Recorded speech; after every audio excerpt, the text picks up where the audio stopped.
Yon mga boss at good morning, malamig na umaga sa inyo.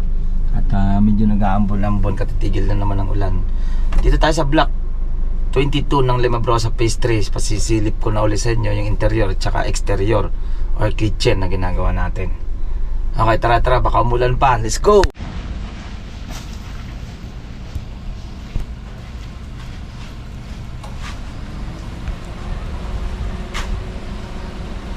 Kaya mga boss, check natin yung extension natin. Hindi yung second floor, itong ground floor. At nag-ibistay sila sa palitada. Okay. Dito pa rin nga sa block 22 Limabrosa Phase 3. Dito sa ground floor, yan, ilaw na. And then kakabit na yung design natin dito. And then lipat na rin yung pinto. Okay na rin natin pinto ng CR dito. Ayan, nalipat na nila at natanggal na rin yung tiles dyan. Yan yung nakuha na nila yung nag-leak dito na water line, kulay asul. Nandito, natakpan na nila nandyan. Wala na, babaguhin na rin naman natin yan. Lilayoutan na rin natin ang BTR. Ito napalitadahan na rin naman. Ito na lang, hindi natin napalitadahan kasi naulan. Hindi natin mabakbak yung ano dun. Isang bakbakan lang na yero yan. Tayo lalatagan na lang natin. Okay. Yan. And then ito na, halos sa kapintura na. Ayan, nagtatagos yung tubig dito. Hanggang doon sa firewall doon. Nag-iintay lang tayo ng tiyempo kung kailan gaganda yung panahon para ma-waterproofing na natin yan. Doon na yun, tagos din ng tubig. Tapos dito, puro tagos siya mga boss. Ayan, kita nyo yan. Ayan, tagos yan.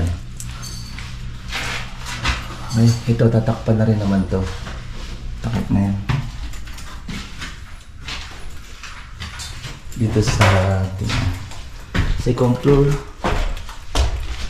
Ayan, nakabit na rin yung ating mga pinto at hamba. Ay, hamba. Ayan, nakabit na yung hamba. Kakabit na lang yung pinto. Gisagran na lang yung karan. Ayan na. Ito. Ayan na. Yung cove niya. Yan na rin. Hindi nyo nga lalagyan ng kortina. Yan na. Hindi dito meron din. Ang dami isang pinagamit. Okay, itong kubo ko na rin. Kumbaga lang naman to. Switch ng ilaw. Okay. Puro masilya na dito sa second floor. Ay, tatakpa na lang. Yan. Outlet.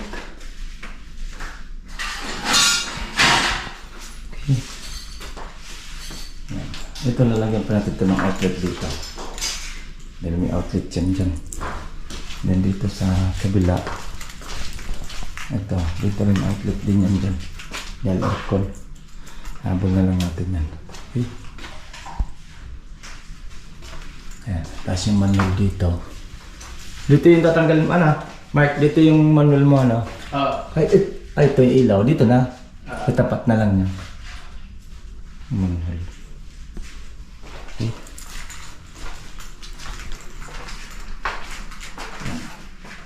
Ayan yung second floor, puro pintura na lang, puro masilya. Yan mga boss, yan naman ating pasilip dito sa block 22. Saka natin papasilipin na lang yung block 18. Hintayin lang natin yung client kasi start na tayo para sa ating paghuhukay ng poste natin para sa slab or sa abang sa second floor sa kitchen nila o sa extension.